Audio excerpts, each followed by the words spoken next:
여러분, 65세만 되면 한국 국적을 되찾을 수 있다는 소식 들으셨나요? 한국 건강보험 혜택도 받고 미국 소셜 시큐리티도 그대로 받을 수 있다는 말에 수많은 한인 시니어분들이 복수 국적을 신청하고 있습니다. 하지만 그 달콤한 약속 뒤에 숨겨진 진실을 아시나요? 건강보험료 월 14만 원 폭탄, 미국 여권 쓰다 200만 원 벌금, 해외 자산까지 한국에 세금 신고해야 하는 의무까지, 실제로 복수 국적을 받았다가 1년 만에 후회하며 다시 포기한 분들이 속출하고 있습니다. 박선미 씨도 그중 한 분이었습니다. 40년 미국 생활 끝에 복수 국적을 받았다가 6개월 만에 악몽 같은 현실을 마주했습니다.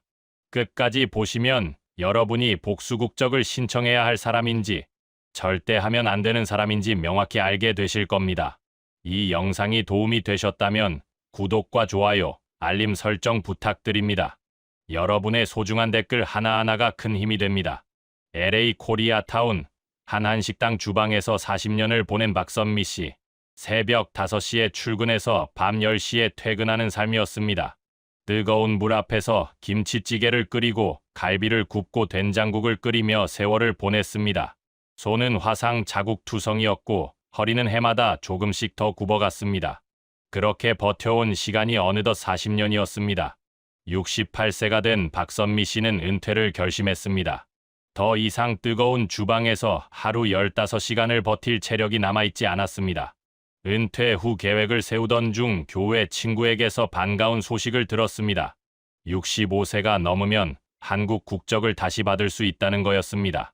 미국 시민권은 그대로 유지하면서 말이죠. 한국 건강보험도 쓸 수 있고 지하철도 공짜래. 우리 나이면 병원 자주 가야 하잖아. 미국은 의료비가 얼마나 비싼데. 친구의 말에 박선미 씨는 마음이 흔들렸습니다. 2024년 3월 박선미 씨는 인천공항에 도착했습니다. 출입국관리사무소에서 국적회복 신청 서류를 냈습니다. 미국 시민권 증서, 옛날 재적등본, 여권 사본. 생각보다 절차는 간단했습니다. 4개월 후 국적회복 허가가 났습니다. 외국 국적 불행사 서약서에 서명했습니다. 대한민국 안에서는 외국 국적을 행사하지 않겠습니다. 무슨 뜻인지 정확히는 몰랐지만 직원이 설명해주는 대로 서명했습니다. 주민등록증을 발급받았습니다. 44년 만에 다시 받아보는 한국 주민등록증이었습니다. 박선미 씨는 가슴이 벅찼습니다. 이제 진짜 한국 사람이 된 기분이었습니다. 그로부터 3개월 후였습니다. 국민건강보험공단에서 우편물이 왔습니다. 건강보험료 고지서였습니다. 금액을 보는 순간 박선미 씨는 눈을 의심했습니다. 월 14만 3,840원. 이게 뭐죠? 제가 한국에서 병원도 안 가는데 왜 이렇게 많이 내야 하나요? 공단에 전화를 걸었습니다. 상담원의 답변은 차갑고 명확했습니다. 재산과 소득을 기준으로 산정됩니다. 해외 자산도 포함됩니다. 산정된 보험료가 평균 보험료보다 낮으면 평균 보험료를 부과합니다. 박선미 씨는 LA에 집이 있었습니다. 은퇴 후 그 집을 월세로 놓고 임대소득을 받고 있었습니다. 그 재산이 건강보험료 산정에 포함된 겁니다. 그럼 한국에 살지도 않는데 매달 14만 원씩 내야 한다는 거예요? 상담원은 말했습니다. 주민등록이 되어 있으면 지역가입자입니다. 거주지와 상관없이 보험료 납부 의무가 있습니다. 박선미 씨는 이해할 수 없었습니다. 한국 병원은 1년에 한두 번 올 때나 가는데 미국 집 때문에 매달 이렇게 많은 돈을 내야 한다니요. 더 큰 충격은 그 다음에 왔습니다. 2024년 7월, 박선미 씨는 LA 집 정리를 위해 다시 미국으로 갔습니다. 한 달을 머물다가 8월 초 인천공항으로 돌아왔습니다. 입국 심사대 앞에서 박선미 씨는 습관적으로 미국 여권을 꺼냈습니다. 40년 동안 써온 여권이었으니까요. 심사관이 여권을 받아보더니 표정이 굳어졌습니다. 손님, 복수국적자시죠? 네, 그런데요. 복수국적자는 한국 입국 시 반드시 한국 여권을 사용하셔야 합니다. 외국 국적 불행사 서약 위반입니다. 박선미 씨는 당황했습니다. 그런 거 몰랐는데요. 제가 미국 사람이기도 하잖아요. 심사관은 고개를 저었습니다. 한국 안에서는 한국 국민으로만 대우됩니다. 외국 여권 사용은 법 위반입니다. 일주일 후 우편으로 과태료 통지서가 왔습니다. 200만 원. 박선미 씨는 하루 종일 멍하니 앉아 있었습니다. 건강보험료도 감당이 안 되는데 벌금까지 200만 원이라니요. 그런데 끝이 아니었습니다. 2024년 9월, 박선미 씨에게 또 다른 우편물이 도착했습니다. 이번엔 국세청이었습니다. 내용은 이랬습니다. 귀하는 한국 거주자로 분류됩니다. 해외 소득이 있으시면 종합소득세 신고 대상입니다. 박선미 씨는 LA 집에서 월 2,500달러 임대소득을 받고 있었습니다. 미국에서는 이미 세금을 내고 있었습니다. 그런데 한국에도 신고하라는 겁니까? 세무사를 찾아갔습니다. 세무사는 설명했습니다. 복수국적자라도 한국에 주민등록이 있고 생활 기반이 한국에 있다고 판단되면 거주자입니다. 거주자는 전 세계 소득을 한국에 신고해야 합니다. 그럼 미국에도 세금 내고 한국에도 세금 내야 한다는 거예요. 미국에 낸 세금은 외국 납부세액 공제로 공제받을 수 있습니다. 하지만 매년 해외 소득을 신고해야 하고 공제 신청도 해야 합니다. 서류가 복잡합니다. 세무사는 덧붙였습니다. 제가 대행해 드릴 수 있습니다. 비용은 연 200만 원입니다. 박선미 씨는 그 자리에서 한숨만 나왔습니다. 건강보험료 월 14만 원, 세무대리 비용 연 200만 원, 게다가 과태료 200만 원. 복수국적을 받으면 양쪽 나라 혜택을 다 받을 줄 알았는데 오히려 양쪽에서 의무만 생겼습니다. 하지만 진짜 문제는 따로 있었습니다. 박선미 씨에게는 아들이 하나 있었습니다. 미국에서 IT 회사를 다니는 아들은 2024년 말 한국 지사로 발령을 받았습니다. 아들은 아내와 초등학교 2학년 손주를 데리고 서울로 왔습니다. 손주는 미국에서 태어나 미국 시민권자였습니다. 아들은 손주를 서울 외국인 학교에 보내려고 했습니다. 영어 교육을 계속하고 싶었으니까요. 그런데 학교에서 입학을 거부했습니다. 할머니께서 복수국적자시죠? 그러면 가족 관계상 손주도 한국인으로 간주됩니다. 외국인 학교 입학 자격이 안 됩니다.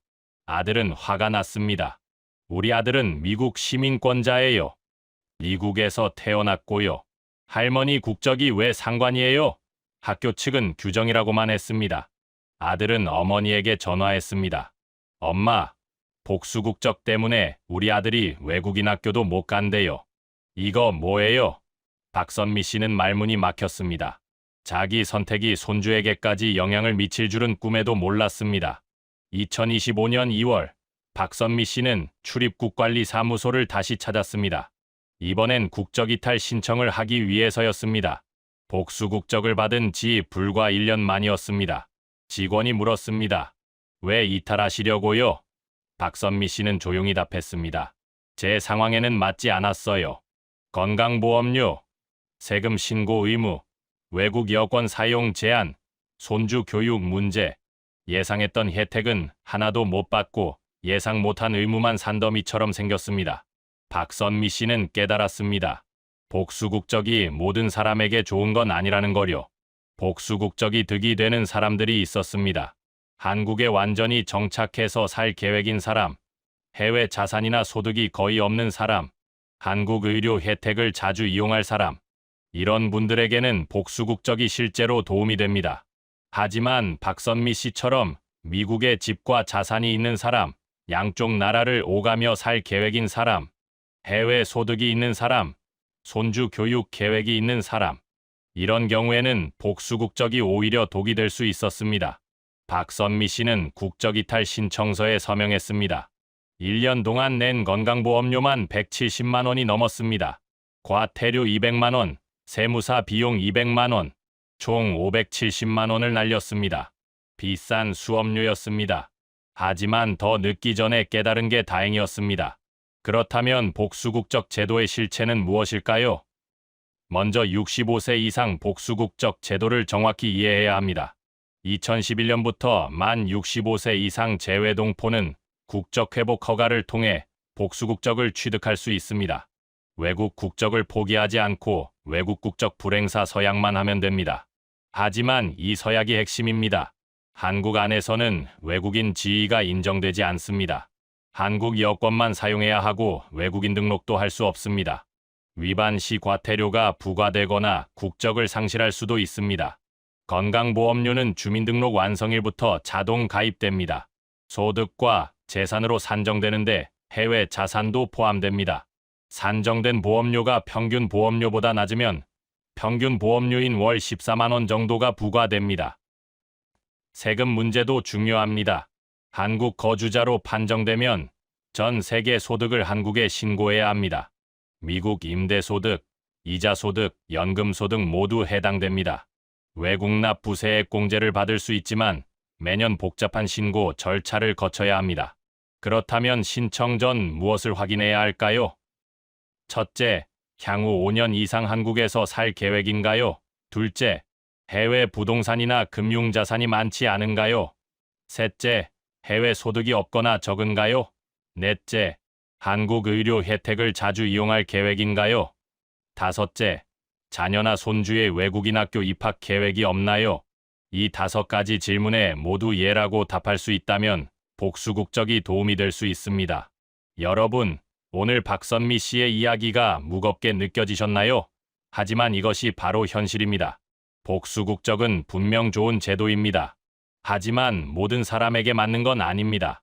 장밋빛 홍보만 보고 섣불리 결정했다가 박선미 씨처럼 570만 원을 날리고 1년 만에 후회할 수 있습니다.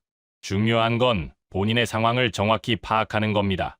한국에 완전히 정착할 계획이고 해외 자산이 많지 않으며 한국 의료 혜택이 실제로 필요하다면 복수 국적은 훌륭한 선택입니다. 하지만 미국에 집과 자산이 있고 양국을 오가며 살 계획이라면 신중하게 다시 생각해 보세요. 복수 국적 신청 전에 반드시 전문가와 상담하세요. 세무사, 변호사, 이민 전문가와 충분히 상의하고 본인 상황에 맞는지 꼼꼼히 따져보세요. 주변 사람들이 좋다고 해서 무작정 따라하지 마세요. 제도를 정확히 이해하고 준비된 선택을 하시기 바랍니다. 오늘 이야기가 도움이 되셨다면 꼭 구독과 좋아요 부탁드립니다. 그리고 주변에 복수 국적을 고민하시는 분들이 계시다면 이 영상을 꼭 공유해 주세요. 여러분의 작은 관심이 누군가의 큰 실수를 막을 수 있습니다. 댓글로 여러분의 경험이나 궁금한 점을 나눠주세요. 함께 정보를 공유하며 현명한 결정을 내릴 수 있도록 돕겠습니다. 다음에는 더 유익한 정보로 찾아뵙겠습니다. 시청해 주셔서 진심으로 감사드립니다. 여러분, 상상해 보셨나요? 40년을 일하고 은퇴했는데 집 한 칸이 없어 매달 불안에 떠는 노후를. 72세 최광수 씨와 71세 한미정 씨도 그랬습니다. 같은 날, 같은 시각 각각 2통의 전화를 받았습니다. 대기번호 15,000번입니다. 최소 3년은 더 기다리셔야 합니다. 두 사람 모두 평생을 뉴욕에서 살았지만 돌아온 현실은 차가운 숫자뿐이었습니다. 그런데 2년 뒤 두 사람의 삶은 완전히 달라졌습니다. 한 사람은 여전히 끝없는 대기 속에서 지쳐갔고 다른 한 사람은 새로운 보금자리에서 웃고 있었습니다. 도대체 무엇이 이 차이를 만든 걸까요? 같은 제도인데 왜 한 사람은 실패하고 다른 한 사람은 성공했을까요? 오늘 영상에서는 섹션 8과 시니어 아파트의 실제 대기 기간을 데이터로 확인해 드립니다. 그리고 은퇴 후 집을 구하려는 분들이 어떻게 하면 시간을 절약하고 더 빨리 안정된 삶을 찾을 수 있는지 알려드립니다. 끝까지 보시면 여러분도 내 차례는 언제 올까라는 막막함 대신 이제 해답을 알았다는 확신을 얻게 되실 겁니다. 최광수 씨를 처음 만난 건 2019년 겨울이었습니다. 퀸즈의 작은 세탁소, 40년 동안 그의 삶의 터전이었던 곳이죠. 아침 6시에 가게 문을 열고 밤 9시에 닫는 생활. 그렇게 40년을 일했습니다. 그런데 은퇴하고 나니 막막했습니다. 월 소셜 시큐리티 $1,800, 퀸즈의 원베드룸 렌트 $2,800. 계산이 안 맞죠. 저축한 돈도 빠르게 바닥을 드러내고 있었습니다. 그때 교회에서 들은 섹션 8 바우처, 정부에서 집세를 보조해준다니 한 줄기 빛 같았습니다. 2020년 1월 기대에 부풀어 하우징 어서리티를 찾았습니다. 서류도 완벽했고 소득 조건도 충족했습니다. 상담원은 친절했지만 그가 꺼낸 현실은 잔인했습니다. 미스터 최, 뉴욕시 섹션 8 대기자가 현재 17만 명입니다. 평균 대기 기간이 7년에서 10년입니다. 운이 좋으면 5년, 운이 나쁘면 글쎄요. 저도 장담할 수 없습니다. 17만 명. 이 숫자가 최광수 씨의 머릿속을 떠나지 않았습니다. 72세에 10년을 기다리면 82세. 그때까지 버틸 수 있을까? 아니, 그때까지 살아있을까? 일주일 동안 잠을 못 잤습니다. 그러다 아내가 조용히 말했습니다. 여보, 우리 큰애가 달라스에 있잖아. 거기는 어떨까? 달라스. 텍사스 달라스. 처음엔 너무 멀게만 느껴졌습니다. 하지만 조사를 시작하니 놀라운 사실들이 나타났습니다. 달라스의 섹션 A 평균 대기 기간 2에서 3년. 한인 커뮤니티도 크고 활발했습니다. 무엇보다 생활비가 뉴욕의 절반 수준이었습니다. 2020년 여름, 최광수 씨 부부는 40년의 뉴욕 생활을 정리했습니다. 이삿짐 트럭이 떠나던 날, 아내가 울었습니다. 최광수 씨도 돌아서서 눈물을 훔쳤습니다. 달라스에 도착한 첫날 밤, 낯선 천장을 바라보며 생각했습니다. 과연 잘한 선택일까? 한편, 한미정 씨는 다른 선택을 했습니다. 남편과 사별 후 플러싱의 작은 아파트에 혼자 살던 그녀. 렌트가 매년 $100씩 오르더니 어느새 월 2,600달러가 되었습니다. 시니어 아파트라는 게 있다는 걸 알게 된 건 복지관에서였습니다. 62세 이상, 저소득층이면 소득의 30%만 내면 된다고 했습니다. 희망이 생겼습니다. 2021년 봄, 뉴욕시 전역의 시니어 아파트 7곳에 동시 신청했습니다. 맨해튼 2곳, 브루클린 2곳, 퀸즈 3곳. 각각의 신청서를 정성스럽게 작성했습니다. 서류를 낼 때마다 곧 연락이 올 것 같았습니다. 하지만 돌아온 것은 긴 대기 번호들 뿐이었습니다. 맨해튼 첫 번째 대기자 8923번, 맨해튼 두 번째 현재 대기 명단 마감, 브루클린 첫 번째 대기자 5442번, 브루클린 두 번째 대기자 6871번, 퀸즈 3곳 평균 대기자 3000에서 4000번대. 가장 충격적이었던 건 맨해튼의 한 시니어 아파트 담당자의 말이었습니다. 미세스 한, 솔직히 말씀드릴게요. 우리 대기자가 12,000명이 넘어요. 1년에 비는 방이 50개 정도? 계산해보세요. 기대하지 마세요. 그래도 한미정 씨는 포기하지 않았습니다. 뉴욕은 내 집이야. 여기서 40년을 살았는데 이제 와서 떠날 수 없어. 친구들이 조언했습니다. 뉴저지는 어때? 펜실베니아는? 코네티컷은? 그때마다 한미정 씨는 고개를 저었습니다. 난 뉴욕 사람이야. 죽어도 뉴욕에서 죽을 거야. 2021년이 가고 2022년이 왔습니다. 여전히 아무 연락이 없었습니다. 매달 2,600달러씩 나가는 렌트비가 목을 조여왔습니다. 그러던 어느 날 교회 친구가 물었습니다. 미정아, 너 왜 그렇게 뉴욕에만 매달려? 포트리 알아? 거기 한인들 많이 살아. 버스 타면 맨해튼까지 30분이야. 2022년 봄, 달라스의 최광수 씨에게 전화가 왔습니다. 신청한 지 1년 8개월 만이었습니다. 미스터 최, 축하합니다. 섹션 8이 승인되었습니다. 전화를 끊고 최광수 씨는 아내를 꼭 껴안았습니다. 둘 다 울었습니다. 기쁨의 눈물이었습니다. 바우처를 받고 집을 찾는 것도 쉬웠습니다. 달라스는 섹션 8을 받아주는 집주인들이 많았거든요. 한 달 만에 깨끗한 투베드룸 아파트를 찾았습니다. 본인 부담금은 월 420달러. 뉴욕에서 2,800달러 내던 것을 생각하면 꿈만 같았습니다.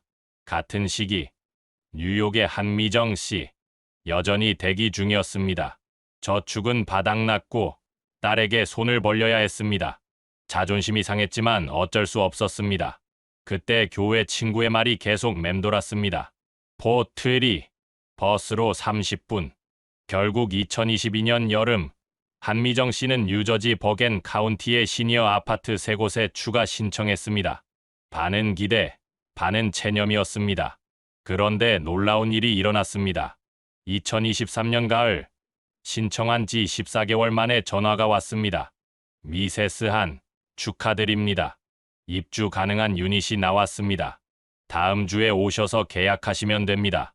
한미정 씨는 전화기를 든 채로 한참을 울었습니다. 월 렌트는 $487, 소득의 30%였습니다. 깨끗한 원베드룸, 엘리베이터가 있는 건물, 한인 마켓도 가까웠습니다. 뉴욕은 아니었지만 뉴욕과 가까웠습니다. 완벽하진 않았지만 충분했습니다. 이 두 사람의 이야기는 특별한 게 아닙니다. 수많은 한인 시니어들이 겪고 있는 현실입니다. 제가 조사한 2024년 공식 데이터를 보면 더 명확해집니다. 뉴욕시 섹션 A 평균 대기 기간 7에서 10년, 달라스 섹션 A 평균 대기 기간 2~3년, LA시 섹션 A 평균 대기 기간 4에서 8년, 뉴욕시 시니어 아파트 평균 대기 5에서 8년, LA시 시니어 아파트 평균 대기 5에서 10년, 중소도시 시니어 아파트 평균 대기 6개월에서 1년.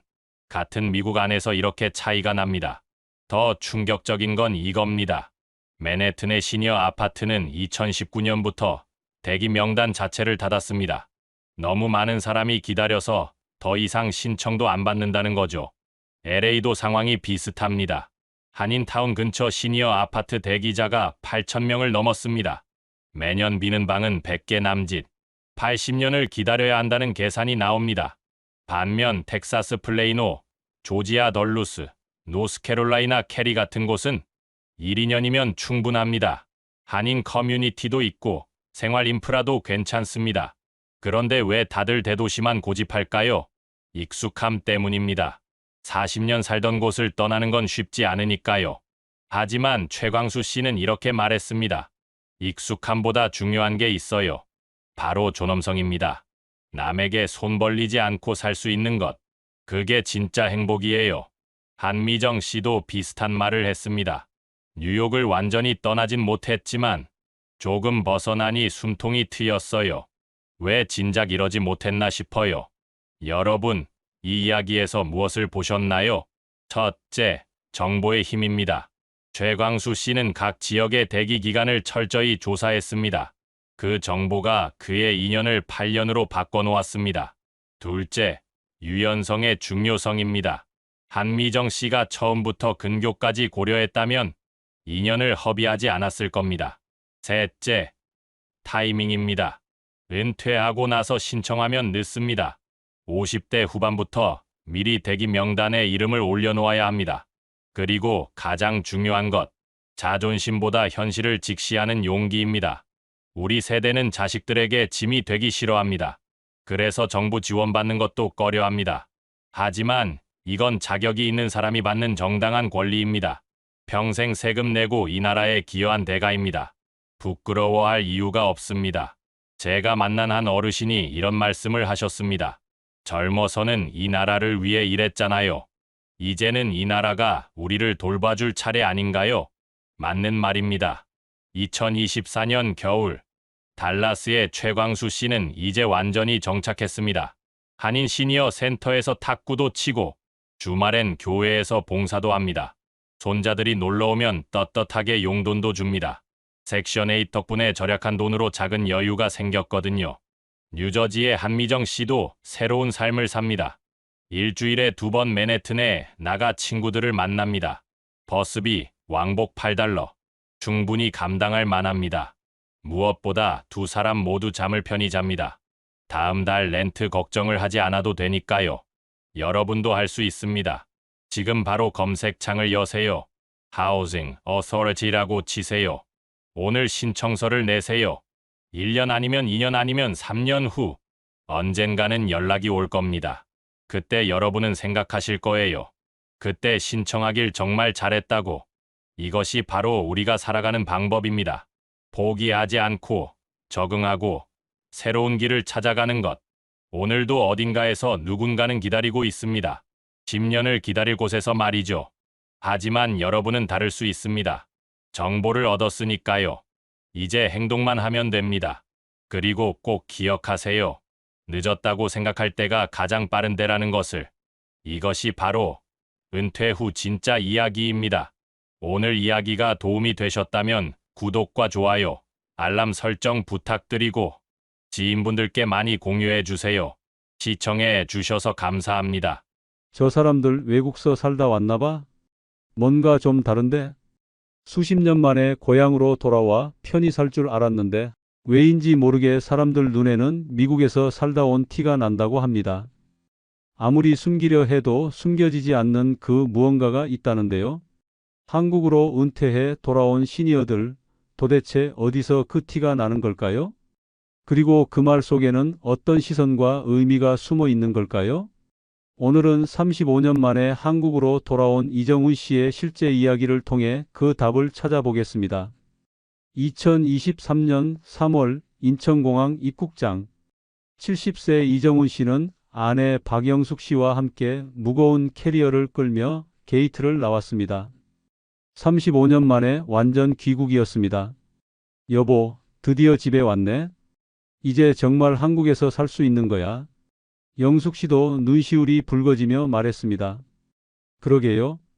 미국에서 고생 많이 했는데 이제는 편하게 살 수 있겠죠? 이정훈 씨는 1988년 33세의 나이로 미국 로스앤젤레스로 이민을 떠났습니다. 한국에서 작은 사업을 하다가 실패한 후 미국 드림을 꿈꾸며 떠난 것이었죠. 처음 5년은 정말 힘들었습니다. 영어도 서툴고 자본도 없었던 정훈 씨는 남의 세탁소에서 일을 배우며 하루 14시간씩 일했습니다. 손이 갈라지고 허리가 아파도 참아야 했습니다. 한국에 두고 온 부모님과 가족들 생각에 포기할 수 없었으니까요. 10년이 지나서야 자신의 세탁소를 차릴 수 있었고 그 후 25년간 한인타운에서 성실하게 일했습니다.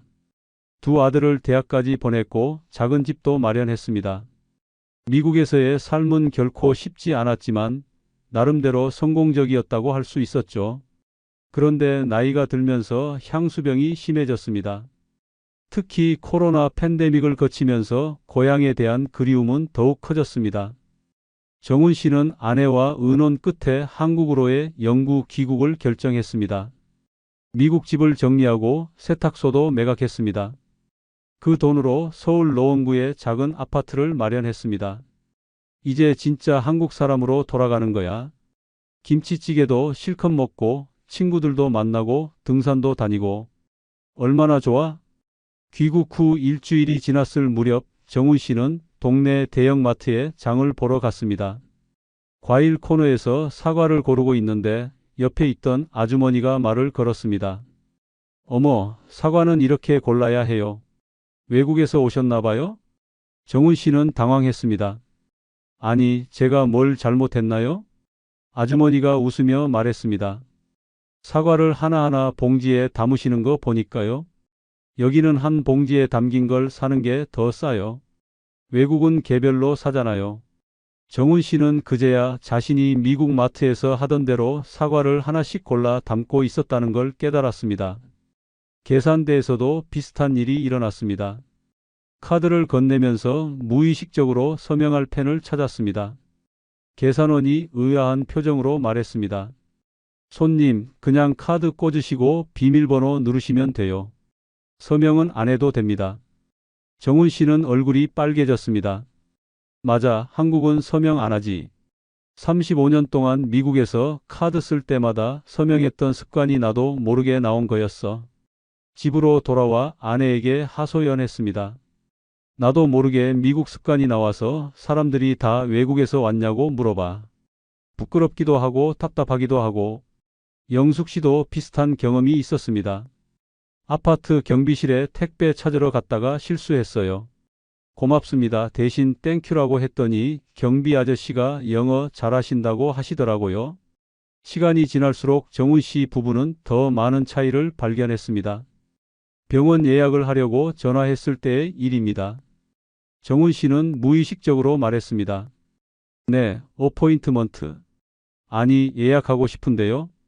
간호사가 잠시 침묵하다가 말했습니다. 아, 진료 예약이요? 언제 오실 수 있으세요? 정훈 씨는 또 실수했습니다. 넥스트 먼데이 아침요. 아니, 오전에 가능한가요? 전화를 끊고 나서 정훈 씨는 한숨을 쉬었습니다. 왜 자꾸 영어가 먼저 나오는 거지? 나는 한국말을 하려고 하는데. 식당에서도 마찬가지였습니다. 정훈 씨 부부가 동네 삼겹살집에 갔을 때 종업원이 주문을 받으러 왔습니다. 정훈 씨가 말했습니다. 삼겹살 2? 아니, 2인분이요. 영숙 씨도 덧붙였습니다. 그리고 라이스. 아니다, 공기밥 하나 주세요. 젊은 종업원이 미소를 지으며 물었습니다. 외국에서 오래 사셨나 봐요? 말투에서 느껴져요. 정훈 씨 부부는 서로를 바라보며 쓴웃음을 지었습니다. 귀국 후 2달이 지났을 때 정훈 씨는 깊은 좌절감에 빠졌습니다. 동네 노인정에 가입하려고 했더니 어르신들의 반응이 시큰둥했습니다. 한 어르신이 말했습니다. 아, 미국에서 오신 분이구먼. 여기는 순수 토박이들만 오는 곳인데. 정훈 씨가 설명했습니다. 저도 원래 한국 사람입니다. 잠시 미국에서 일했을 뿐이에요. 다른 어르신이 비아냥거렸습니다. 잠시가 35년이야? 그럼 반평생을 외국에서 산 거잖아. 우리랑은 다르지. 정훈 씨는 상처받은 마음으로 노인정을 나왔습니다. 집으로 돌아와 아내에게 털어놨습니다. 나는 한국 사람인데 왜 한국에서 외국인 취급을 받아야 하는 거요? 미국에서는 영원한 외국인이었고 한국에 와서도 외국인이라니. 영숙 씨도 눈물을 글썽였습니다. 저도 똑같아요. 동네 아주머니들 모임에 가면 늘 따로 노는 것 같아요. 제가 무슨 말을 해도 아, 미국은 그렇구나 하고 끝이에요. 정훈 씨 부부는 한국 텔레비전을 봐도 이해가 안 되는 신조어가 많았고 스마트폰 앱을 사용하는 것도 어려웠습니다. 배달 앱, 택시 앱, 은행 앱. 미국과는 완전히 다른 시스템이었습니다. 정훈 씨가 한숨을 쉬며 말했습니다. 우리가 너무 오래 떠나 있었나 봐. 한국이 이렇게 많이 변할 줄은 몰랐어. 어느 날 정훈 씨는 동네 공원을 산책하다가 비슷한 나이의 남자를 만났습니다. 그는 자신을 김상호 씨라고 소개했습니다. 저도 작년에 캐나다에서 귀국했어요. 30년 만에요. 이정훈 씨도 외국에서 오셨죠? 티가 나요. 정훈 씨가 놀라며 물었습니다. 어떻게 아셨어요? 김상호 씨가 웃으며 말했습니다. 걷는 모습, 옷 입는 스타일, 표정. 다 티가 나요. 저도 그랬으니까 알죠. 처음엔 숨기려고 애썼는데 이제는 그냥 인정해요. 두 사람은 벤치에 앉아 긴 대화를 나눴습니다. 김상호 씨가 조언했습니다. 이정훈 씨, 우리가 외국 살다 온 티가 나는 건 부끄러운 게 아니에요. 그건 우리가 두 나라를 모두 살아낸 흔적이에요. 우리는 한국도 알고 외국도 아는 특별한 경험을 가진 사람들이죠. 정훈 씨가 물었습니다.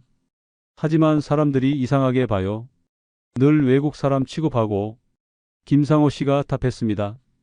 그럴 때는 오히려 당당하게 경험을 나누세요. 미국은 이랬다, 한국은 이렇다 비교하면서 이야기하면 사람들이 재미있어해요. 숨기려고 하니까 더 어색한 거예요. 그리고 상호 씨는 귀국 교포 모임을 소개해 줬습니다. 우리 모임에 오세요. 비슷한 경험을 한 사람들이 많아요.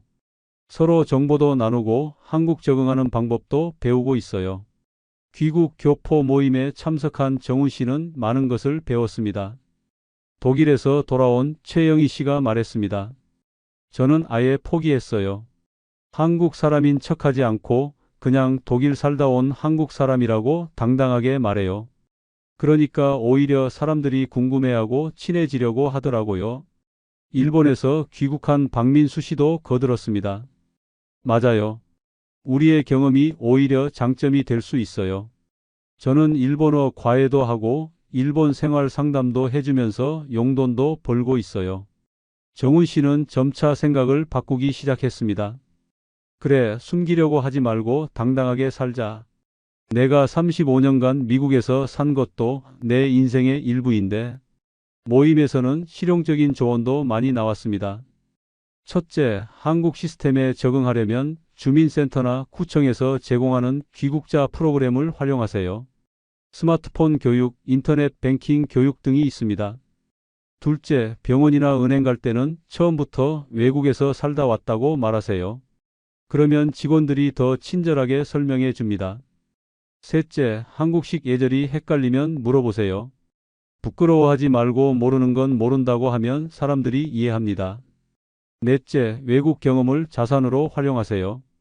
영어 회화 모임을 만들거나 외국 문화 강의를 하거나 번역 봉사를 하는 등 할 수 있는 일이 많습니다.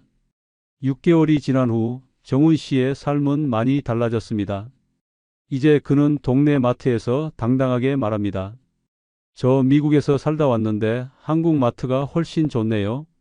반찬도 다양하고 신선하고 직원들도 친근하게 대합니다. 아이고, 어르신 오늘도 오셨네요. 미국 마트랑 많이 다르죠? 노인정에도 다시 찾아갔습니다. 이번에는 다른 접근을 했습니다. 어르신들, 제가 미국에서 35년 살다 왔는데 궁금하신 거 있으면 물어보세요. 재미있는 이야기 많아요. 어르신들이 호기심을 보이기 시작했습니다. 미국은 정말 땅이 그렇게 넓어? 한국 사람들 많이 살아? 정훈 씨는 미국 생활 이야기를 재미있게 풀어냈고 어느새 노인정의 인기 스타가 되었습니다. 영숙 씨도 동네 영어 회화 모임을 시작했습니다. 미국 살다 온 경험을 살려서 실용 영어를 가르치니 주부들에게 인기가 많았습니다. 이제 정훈 씨는 말합니다. 외국 티가 나는 게 부끄러운 게 아니었어요. 그건 제 인생의 역사였고 이제 한국에서 새 삶을 더 풍요롭게 만드는 자산이 되었죠. 우리는 두 문화를 모두 경험한 특별한 사람들이에요. 정훈 씨는 이제 스스로를 하이픈 코리안이라고 부릅니다. 한국계 미국인도 아니고 그냥 한국인도 아닌 두 세계를 연결하는 다리 같은 존재라는 의미입니다.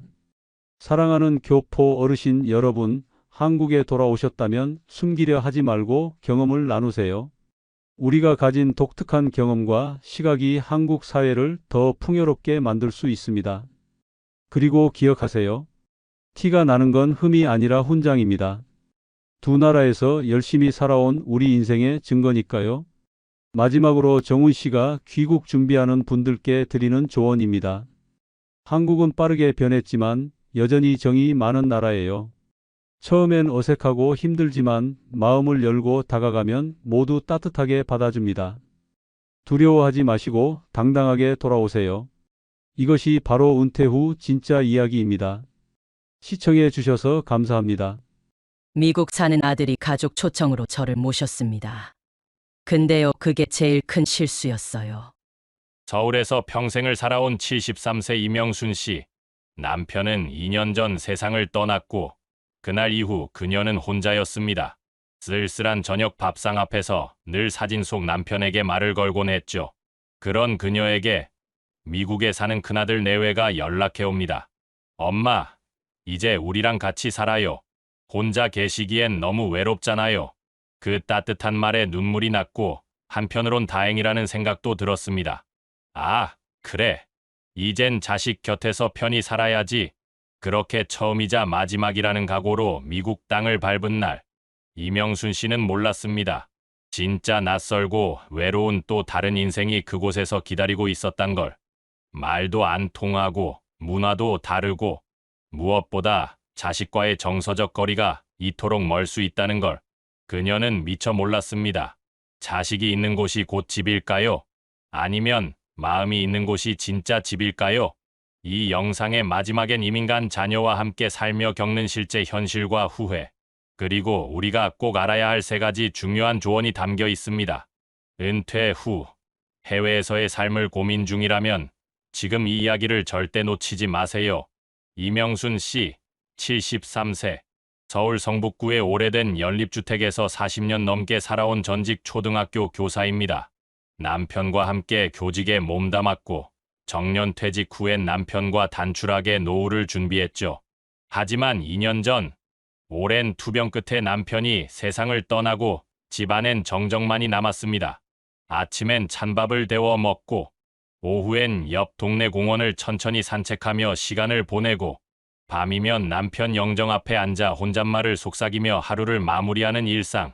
자식은 둘, 딸은 부산에 시집가 바쁘게 살고 아들 명준 씨는 미국 캘리포니아 세크라멘토에 미국 회사에서 이민 생활을 30년 가까이 이어오고 있었습니다. 어느 날 명준 씨가 영상통화로 말합니다. 엄마, 이젠 혼자 두기 불안해. 아예 미국 와서 같이 살아. 방도 넓고 손주도 엄마 보고 싶어 해. 그 말에 이명순 씨는 망설였습니다. 처음엔 걱정이 앞섰죠. 미국은 너무 멀어 말도 못 알아듣고 나이 들어서 적응이 되려나. 내가 민폐가 되면 어쩌지? 하지만 남편 없이 맞는 두 번째 겨울이 너무 외로웠습니다. 혼자 밥을 먹고, 혼자 TV를 보다, 혼자 아프고, 혼자 자는 일상. 그 모든 게 문득 허무하게 느껴졌습니다. 그래, 자식 있는 데서 마지막까지 살아보자. 그게 더 나을 수도 있겠지. 그렇게 이명순 씨는 전 재산이 담긴 적금을 해지하고 비행기 표를 끊었습니다. 공항에서 출국장으로 들어서던 순간 남편의 유골함에 인사를 건넸습니다. 당신 나 이제 애들한테 가요. 혼자는 너무 외로워요. 그녀의 눈엔 눈물이 고여 있었지만 그 발걸음엔 어디서도 느껴보지 못한 큰 결심이 담겨 있었습니다. 하지만 그녀는 아직 몰랐습니다. 낯선 땅, 낯선 가족 속에서 자신이 얼마나 더 외로운 존재가 될 수 있는지를.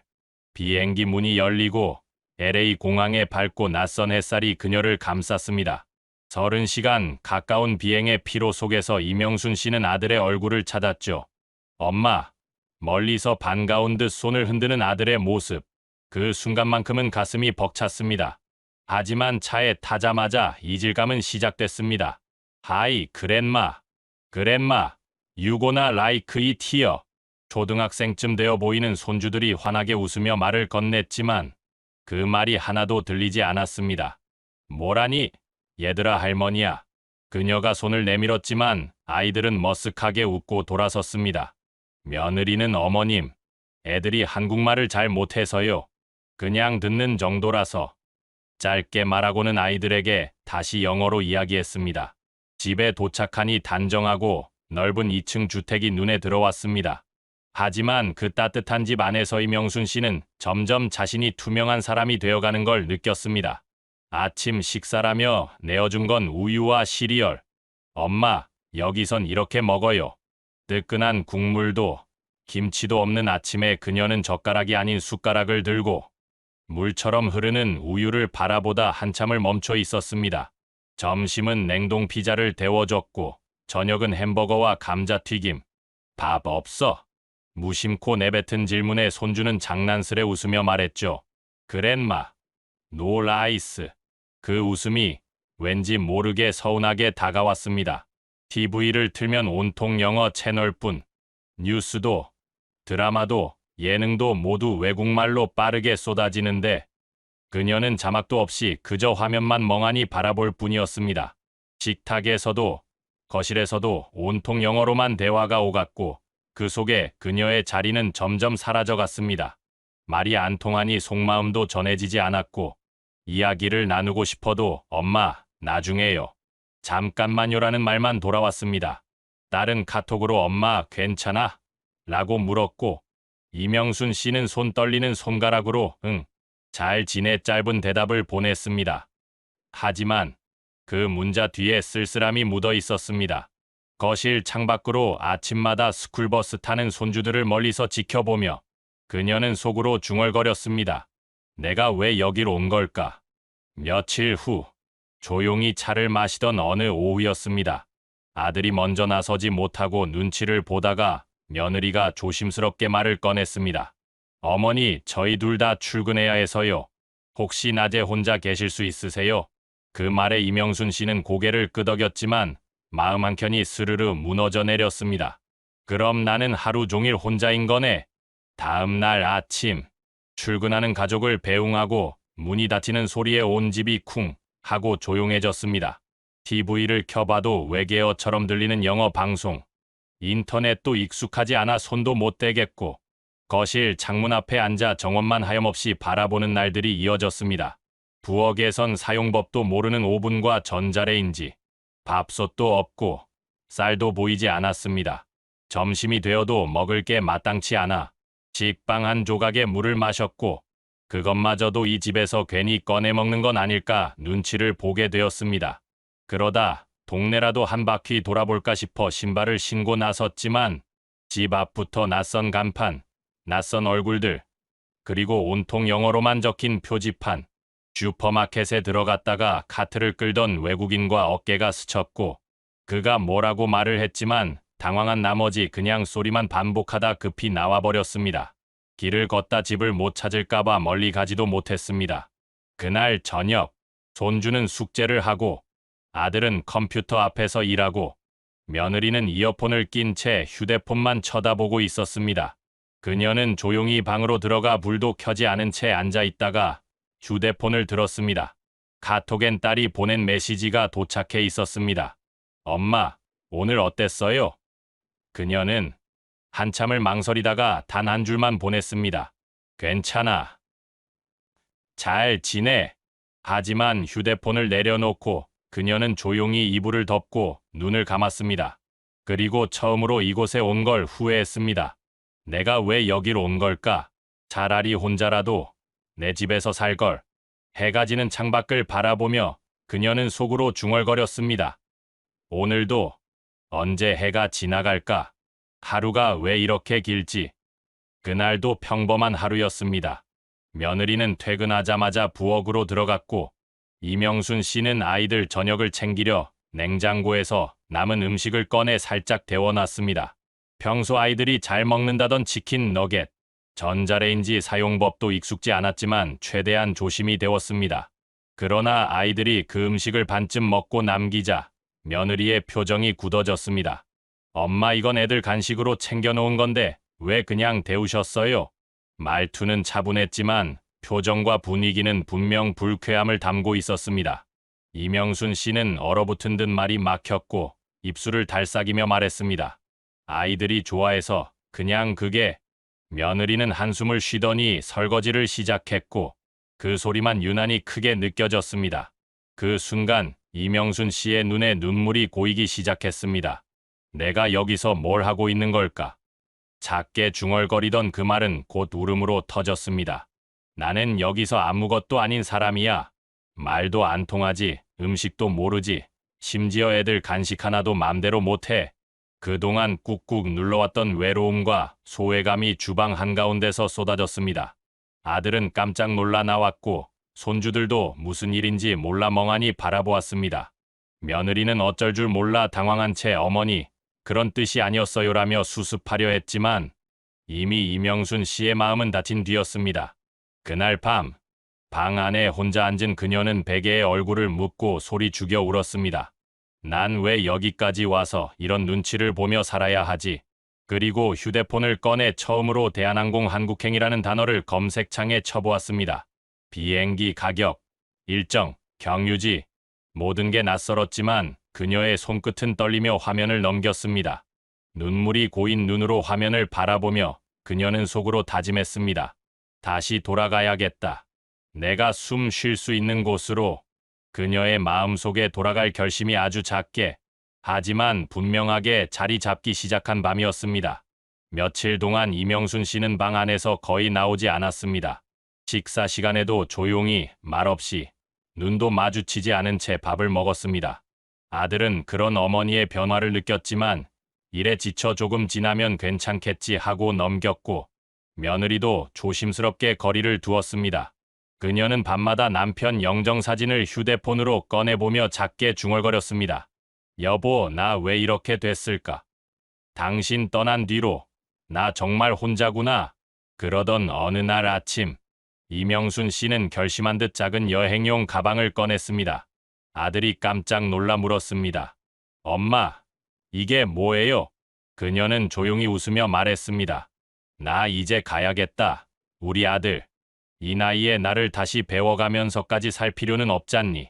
아들이 당황해 붙잡으려 하자 그녀는 부드럽지만 단호한 목소리로 덧붙였습니다. 처음엔 내가 날 초청해줘서 그 마음이 너무 고마웠어. 그런데 말이야, 여긴 내가 너무 외로워. 잠시 뜸을 들이더니 이명순 씨는 창밖으로 햇살이 스며드는 풍경을 보며 천천히 말을 이어갔습니다. 한국에서 혼자 지낼 땐 그래도 친구도 있고 병원도, 시장도, 버스도 익숙했고 무엇보다 말이 통했잖니. 그런데 여긴 내가 누구인지 아무도 모르고 내가 무슨 말을 해도 아무도 못 알아들어. 말이 안 통하는 곳에 있으면 사람은 점점 자기 존재가 작아져 없는 사람 같아져.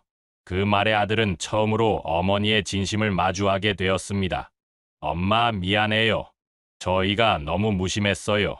그녀는 고개를 저으며 웃었습니다. 아니다. 너희는 너희대로 정말 열심히 살고 있었잖니. 그게 난 더 미안했어. 잠시의 침묵.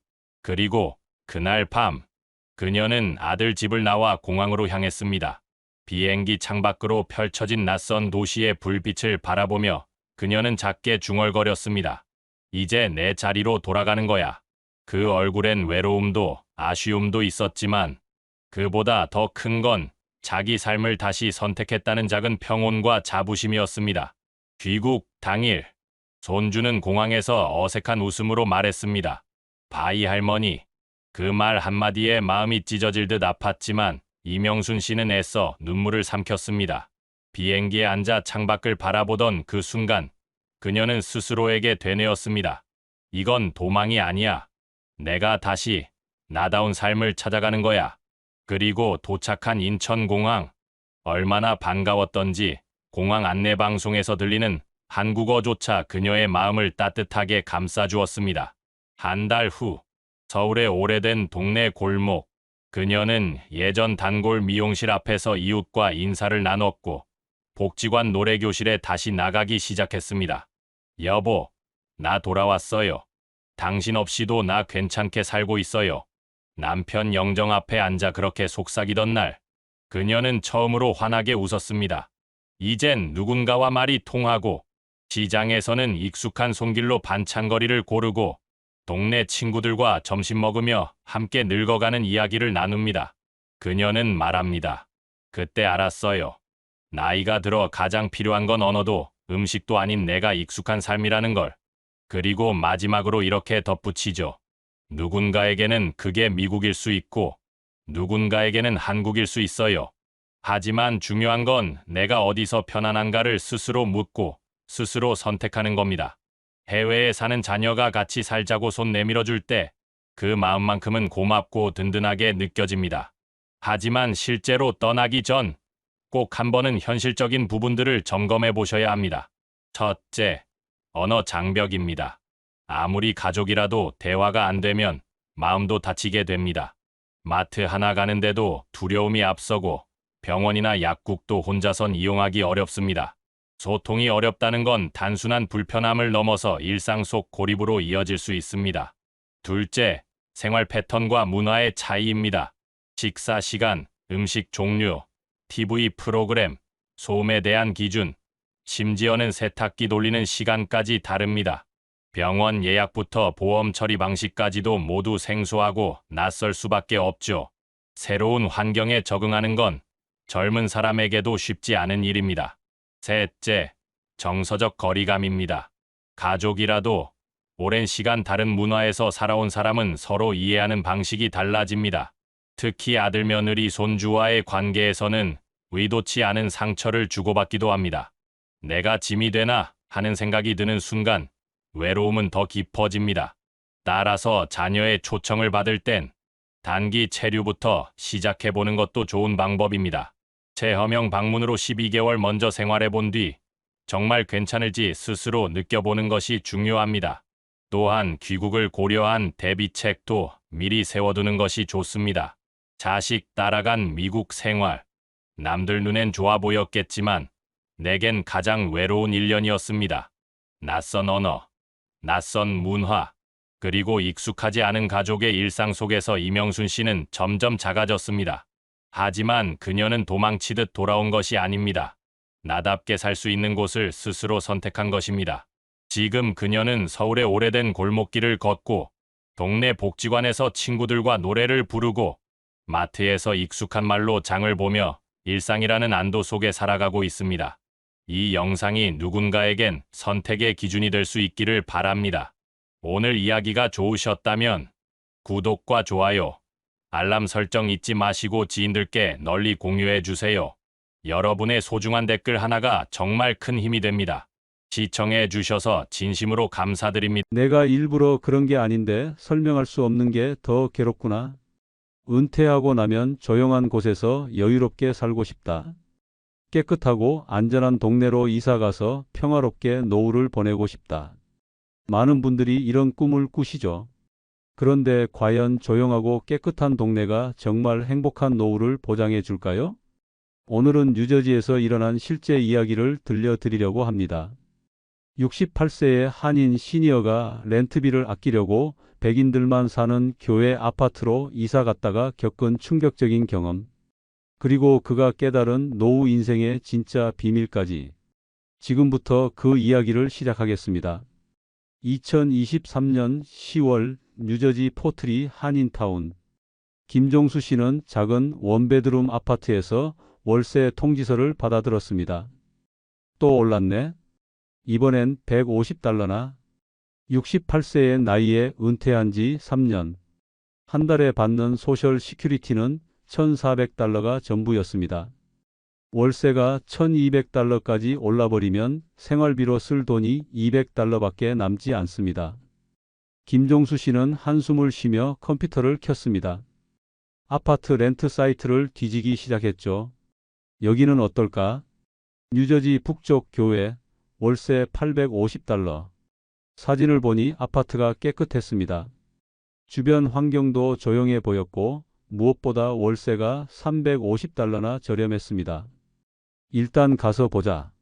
어차피 혼자 사는데 뭐가 중요하겠어. 다음 날 김종수 씨는 버스를 2번 갈아타고 1시간 반을 달려 그 아파트를 찾아갔습니다. 아파트 단지는 정말 아름다웠습니다. 잘 정돈된 잔디밭, 깨끗한 건물, 조용한 분위기.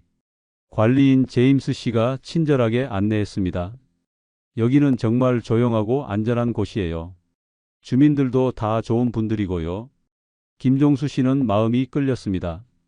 한인타운의 시끄러운 환경에 지쳐있던 터라 이런 조용한 곳이 오히려 좋아 보였죠. 계약하겠습니다. 그렇게 김종수 씨는 2주 후 이사를 했습니다. 이사 첫날, 김종수 씨는 복도에서 만난 이웃에게 인사를 했습니다. Hi, I'm new neighbor. Nice to meet you. 백인 노부인은 잠깐 김종수 씨를 쳐다보더니 짧게 대답했습니다. 헬로. 그리고는 바로 자기 집으로 들어가 버렸습니다. 바쁜가 보네. 다음 날 아침 엘리베이터에서 또 다른 이웃을 만났습니다. 이번엔 70대쯤 되어 보이는 백인 남성이었습니다. 굿모닝. 김종수 씨가 밝게 인사했습니다. 굿모닝.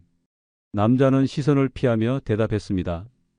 엘리베이터 안에 침묵이 무거웠습니다. 김종수 씨는 뭔가 어색함을 느꼈지만 시간이 지나면 나아지겠지 하고 생각했습니다.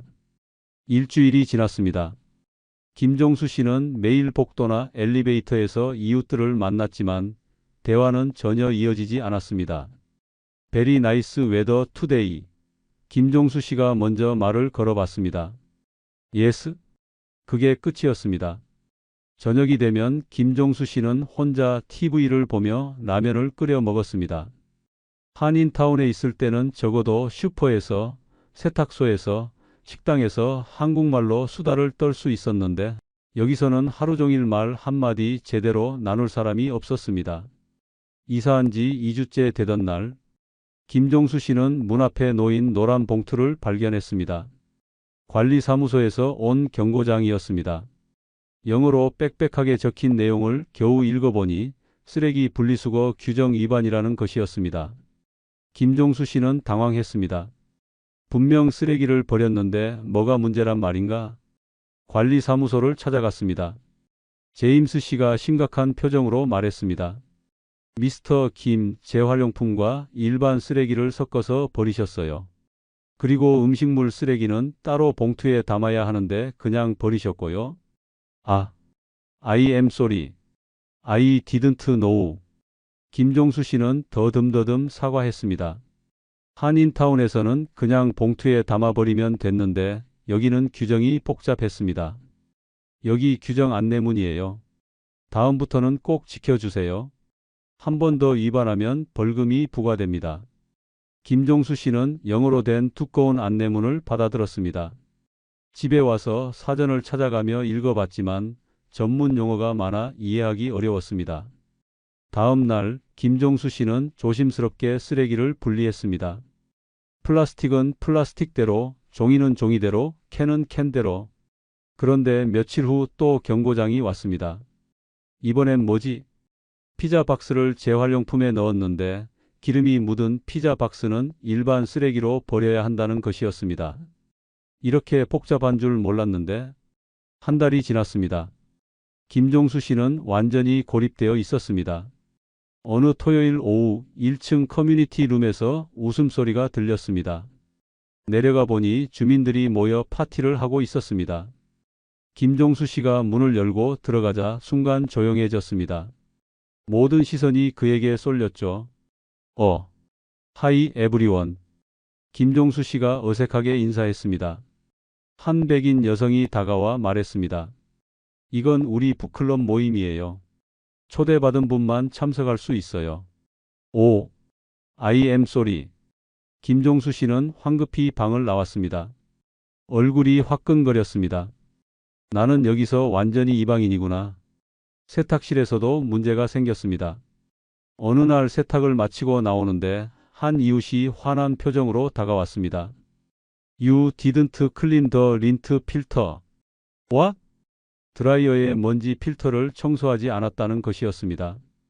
김종수 씨는 그런 것이 있는지도 몰랐습니다. 또다시 관리사무소에 신고가 들어갔고 김종수 씨는 경고를 받았습니다.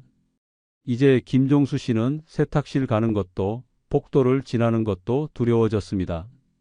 혹시 또 뭔가 잘못해서 눈총을 받을까봐. 이사한 지 2달째. 김종수 씨는 갑자기 가슴이 아파 응급실에 가야 했습니다. 헬프?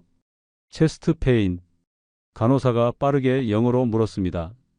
What kind of pain? When did it start? Do you have any medical history? 김종수 씨는 당황했습니다. 아픈 것도 힘든데 영어로 설명하기는 더 어려웠습니다. I don't know. Just pain. 의사가 와서 또 질문을 쏟아냈습니다. 김종수 씨는 제대로 대답할 수 없었습니다.